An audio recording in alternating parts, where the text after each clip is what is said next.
Hello friends, কেমন আছো তোমরা সবাই? আমার আরেকটি নতুন ভিডিওতে তোমাদেরকে জানাই স্বাগত।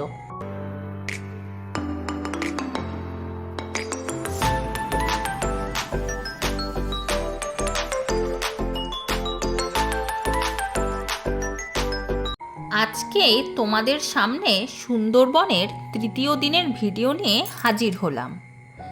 আমাদের এই ট্যুরটা 2 রাত 3 দিনের ছিল। সেই অনুযায়ী আজকে সুন্দরবন ভ্রমণের শেষ দিন। সকাল সকাল রেডি হয়ে বেরিয়ে পড়েছি। যেই কটেজটায় 2 দিন ধরে রয়েছি তার চারপাশটা ঘুরে দেখার জন্য। অনেকটা জায়গা জুড়েই তৈরি করা এটি। এর মধ্যে আবার বড় বড় 2টো পুকুরও রয়েছে, আর বাকি জায়গাটা পুরোটাই ছোট ছোট কটেজ আর গাছপালায় ভর্তি।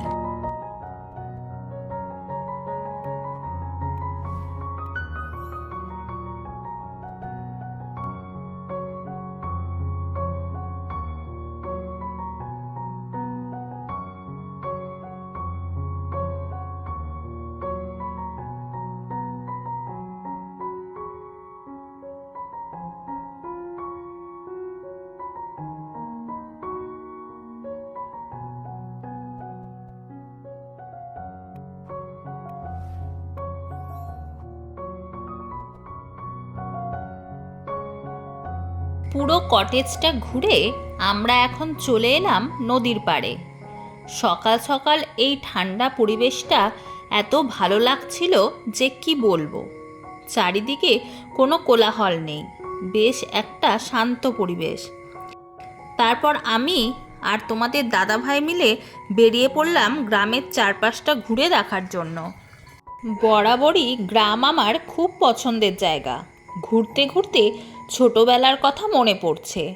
বাবার সাথে যখন আসাম যেতাম তখন সেখানেও সব জায়গা ঘুরে ঘুরে দেখতাম। আর আজ তোমাদের দাদাভাইয়ের সাথে সুন্দরবন ঘুরছি। এখানকার নদীগুলি যেহেতু নোনা জল, তাই চারিদিকে অনেক মিষ্টি জলের পুকুর রয়েছে। এরপর আমাদের লঞ্চ ছাড়ার সময় হয়ে যাচ্ছে, তাই একেবারে লাগেজ নিয়ে বেরিয়ে পড়লাম। আমাদের লঞ্চ রাজহংস দাঁড়িয়েই রয়েছে। যেহেতু প্রতিদিন নদীতে জোয়ার ভাটা লেগেই রয়েছে, তাই সিঁড়িগুলো প্রচণ্ড পিছল হয়ে আছে।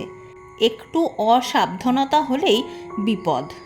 উঠে পড়লাম লঞ্চে, তবে সবাই এখনও এসে পৌঁছায়নি। ওনারা এলেই লঞ্চ ছেড়ে দেওয়া হবে।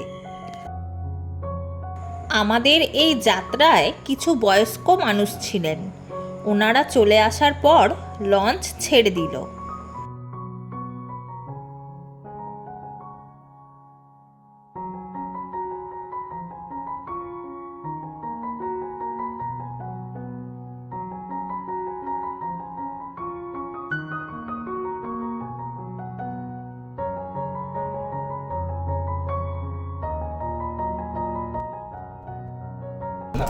দেখে নামো।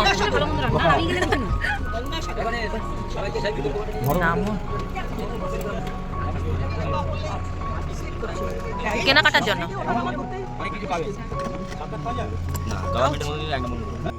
এখন আজকে তৃতীয় দিনের প্রথম দেখার জায়গায় আমরা পৌঁছে গেলাম।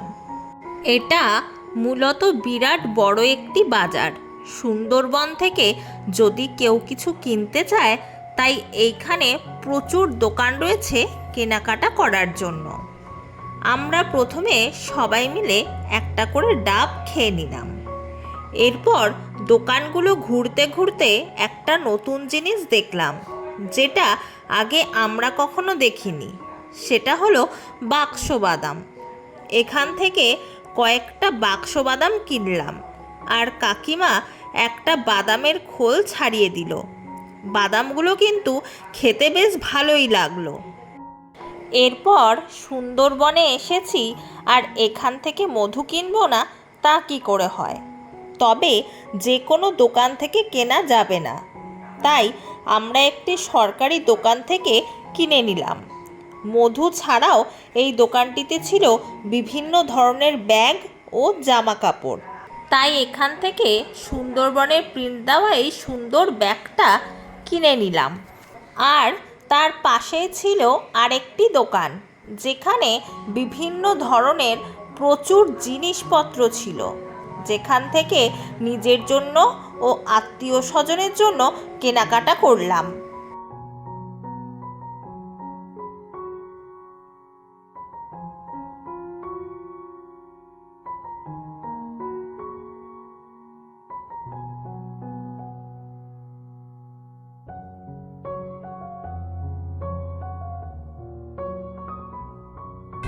দেখে ওঠো, দেখে ওঠো।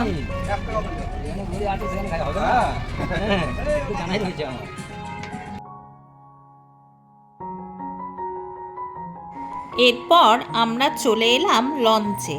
আর লঞ্চে আসার পর আমাদের দিয়ে দেওয়া হলো ব্রেকফাস্ট, যেটা ছিল 3টে করে নান, চানা মশলার তরকারি ও একটা করে ডিম সেদ্ধ। ডিম সেদ্ধ বাদে বাকি খাবারগুলো যাচাই ছিল।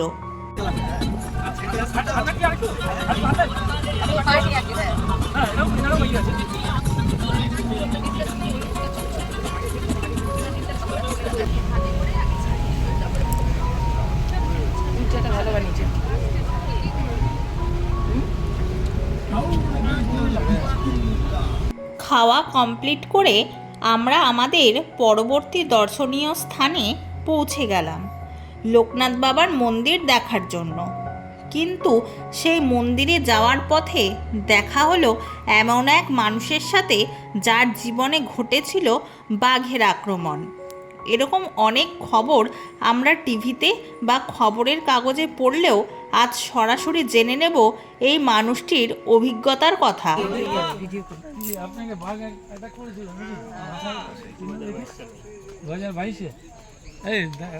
মানে মাছ ধরতে গিয়ে না? আপনারা কতজন ছিলেন? 5 জন। টার্গেট আপনাকে করেছে? টার্গেট আমাকে করেনি। আচ্ছা, আমরা হচ্ছে 5 জন করে মাছ ধরতে যাই। আমরা 8 দিনের জন্য বাড়ি থেকে বেরিয়ে যাই। আমার নাম আশিস দাস। আচ্ছা, আমার বাড়ি এখানেই, এটা হচ্ছে বালি বিজয়নগর, আমাদের থানা গোসবা। আমি সুন্দরবনে 18 বছর মাছ ধরতাম। সুন্দরবন বনে যতগুলো খাঁড়ি নদী আছে আমার সব নিত্য ভরা মাছ ধরা অভিজ্ঞতা।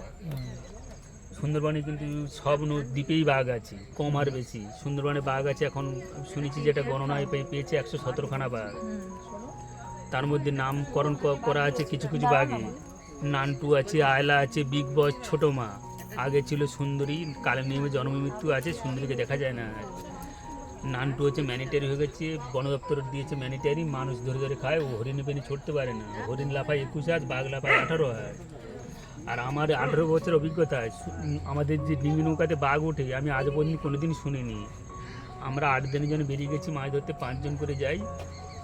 2022 সালে আকাশে বিশাল মেঘ হয়। যখন আকাশে মেঘ হয়, সুন্দরবনে বড় নদীর সাইডে সরু সরু খাল থাকে, নাম হচ্ছে ধবনির খাল। আমরা বলি ধবনির খাল, জেলেপাটিরা ওই জায়গাটার নাম বন দপ্তর বলে নেতাদো পানি, আমরা বলি ধবনি। ওই খালে ঢুকে গ্যারাবি করেছি সন্ধ্যের সময়। আর আমার সেদিন প্রচুর গায়ে জ্বর, আমি ঘুমাচ্ছি। কিছুক্ষণ পর আমার যারা ছিল ওরা চিৎকার চেঁচামেচি করে, ঘুম ভেঙে গেছি। আমি নৌকাতে যে বাঘ উঠেছে আমি ঘুণাক্ষরেও জানি না। আমি বুঝতে পারিনি যে বাঘ উঠেছে, বাঘের নিচে আমি শুয়ে আছি। আমি সত্য ঘটনা খুলে তাকে দেখি না, বাঘ দাঁড়িয়ে আছে, বাঘের নিচে আমি শুয়ে আছি। ধরে ফেলেছি, পাঁজা করি, বলেছি মা গো বাঁচা, কামড়ে মেরেছে, ফেটে গেছে, আমি জ্ঞানারা। আমার এই নাকে লেগেছিল বাঘের নখ, আর এই পিছনে একটা নখের দাগ আছে।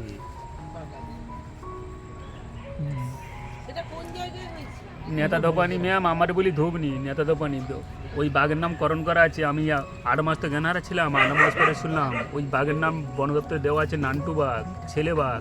201টা মানুষ খেয়েছে, একা 201 মানুষ খেয়েছে নান্টু। হ্যাঁ আছে স্যার। আমার এই যে এখান থেকে চামড়া তুলে মাথা সার্জারি করা, আমার মনে হচ্ছে মাথাটা ভালো, কিন্তু ভিতরে আমার প্রচুর কষ্ট হচ্ছে। এখন একটা সার্জারি বাকি আছে এই জায়গাটায়, ডাক্তার বলেছে প্লাস্টিক সার্জারি করতে হবে। আমার বাবা তো সব জায়গায় বিক্রি হয়ে গেছে, কিচ্ছু নেই। 7 বিঘে জায়গা ছিল, 28 লক্ষ টাকা খরচ করে সব শেষ করে দিয়েছি। আমার প্রাইভেট নার্সিং অপারেশন হয়েছে, ধাবা bypass Kolkata, Atindra medical nursing, doctor NK Poddar. আমার বাবার কিচ্ছু নিয়ে করতেই পারছি না। এখন পর্যটকের উপরে তাকিয়ে আছি, কোনো যদি সহজে দান দান করে তাহলে আমার অপারেশন হবে না। আর এখন দান দানে ওষুধপত্র খাই ম্যাম, আমার অপারেশন হবে না। আমার যা কষ্ট ব্যথা আমি সহ্য করতে পারছি না। তোমরা সবই শুনলে ওনার মুখ থেকে, আর দেখে বড়ই খারাপ লাগছিল। তাই আমরা সবাই মিলে যার যেরকম সামর্থ্য সেই অনুযায়ী সাহায্য করলাম। তারপর আবার এগিয়ে চললাম মন্দির দেখার উদ্দেশ্যে। ইটের রাস্তা আর চারিদিকে সোনালি হয়ে পেকে রয়েছে বিঘার পর বিঘা ধান, আর তারই মাঝখানে লোকনাথ বাবার ছোট্ট একটি মন্দির। উনি সত্যিই একজন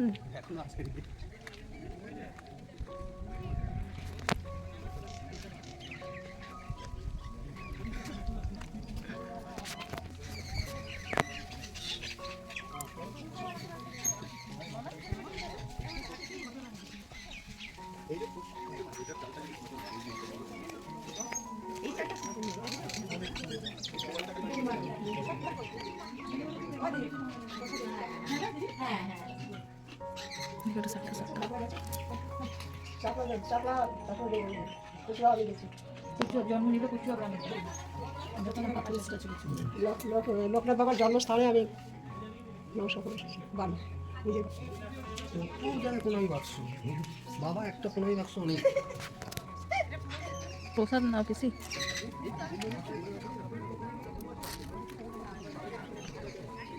ও পিসি প্রসাদ নিছ? এখন উনি আসেননি, কি কিনছেন তারপর আসবেন। উনি তো লাস্টেই থাকবে। বাবার দর্শন করে তারপর আমরা প্রসাদ নিয়ে বেরিয়ে পড়লাম। আর রাস্তার দুই ধারে কিছু কিছু দোকান বসেছিল, সেখান থেকে আচার ও কামরাঙ্গা মাখা কিনলাম। এরপর লঞ্চ যেখানে দাঁড়িয়েছিল তার পাশেই আরেকটি লঞ্চ ছিল, যেটা বিয়ে বাড়ির। এই গ্রামের মেয়েকে বিয়ে করে নিয়ে যাচ্ছে। সেইখানে গেলাম নতুন কনেকে দেখতে, কিন্তু দেখা পেলাম না।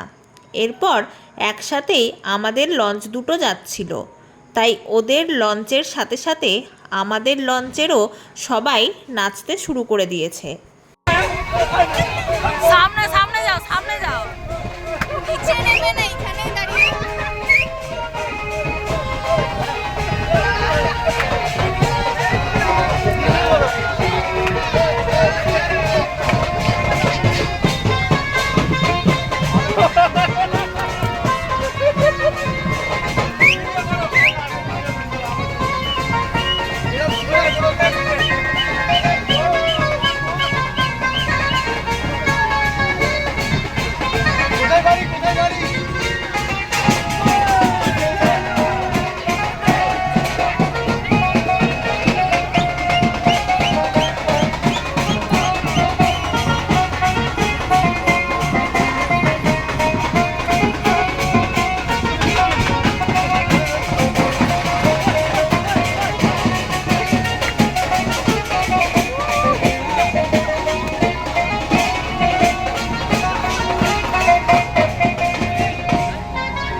এরপর ওদের লঞ্চ চলে গেল, আর আমরা কয়েকজন গোসাবার একটা ঘাটে নেমে পড়লাম। প্রথম দিন এই জায়গাটা আমাদের ঘোরা, তবে সৎসঙ্গ মন্দির দেখে নেমে পড়লাম। কিন্তু সামনে গিয়ে দেখি মন্দির বন্ধ, তাই গোসাবা ঘাটের থেকে আবার লঞ্চে উঠে পড়লাম।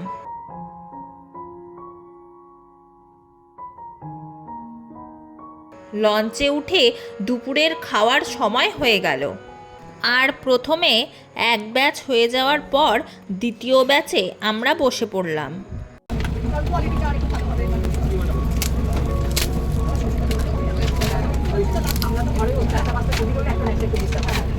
আজকের লাঞ্চে ছিল ভাত, ডাল, লেবু, আলু ভাজা, পাবদা মাছের ঝাল, কাঁকড়ার ঝাল, চাটনি ও পাঁপড়।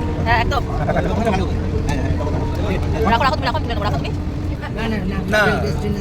আর সব শেষে দিল কোল্ড ড্রিঙ্কস। সুন্দরবনে এসে কিছু দেখতে পাও আর না পাও, কম বাজেটে 3 দিন ঘোরা আর ভোজন রসিকদের জন্য খুবই ভালো জায়গা। খাওয়ার পর লঞ্চের যে কেবিনটায় আমরা ছিলাম সেখানে এসে তোমাদের দাদাভাই একটু বিশ্রাম করছিল। এরপর আমরা যেখান থেকে যাত্রা শুরু করেছিলাম সেই সোনাখালি ঘাটে নেমে পড়লাম আর সবাইকে টাটা করে ও বড়দের প্রণাম জানিয়ে বেরিয়ে পড়লাম বাড়ির উদ্দেশ্যে। তো আজকের ভিডিওটি এখানেই শেষ করলাম। ভিডিওটি ভালো লাগলে একটি লাইক ও কমেন্ট করো, চ্যানেলটিকে সাবস্ক্রাইব করে দিও আমার আরও নতুন নতুন ভিডিও দেখার জন্য। আবার দেখা হবে নতুন কোনো ভিডিওর সঙ্গে। ততদিন তোমরা সুস্থ থেকো, ভালো থেকো আর আমার পাশে থেকো। টাটা।